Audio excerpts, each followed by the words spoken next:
ইয়া আইয়ুহাল্লাযীনা আমানু কুতিবা আলাইকুমুস সিয়াম কামা কুতিবা আলাল্লাযীনা মিন ক্বাবলিকুম লাআল্লাকুম তাত্তাকুন।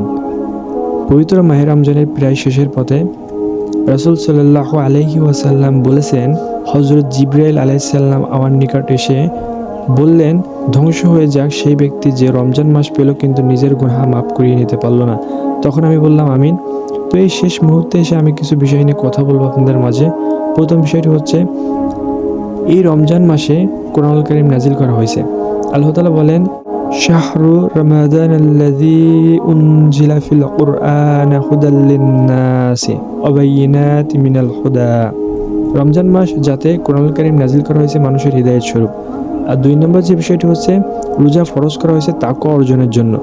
রোজা ফরজ করা হয়েছে তাকওয়া অর্জনের জন্য। আল্লাহ তাআলা বলেন, ইয়া আইয়ুহাল্লাযীনা আমানু কুতিবা আলাইকুমুস সিয়াম কামা কুতিবা আলাল্লাযীনা মিন ক্বাবলিকুম লাআল্লাকুম তাত্তাকুন। হে ঈমানদারগণ, তোমাদের উপর রোজা ফরজ করা হয়েছে যেমন ফরজ করা হয়েছিল তোমাদের পূর্ববর্তীদের উপর, যাতে তোমরা তাকওয়া অর্জন করতে পারো।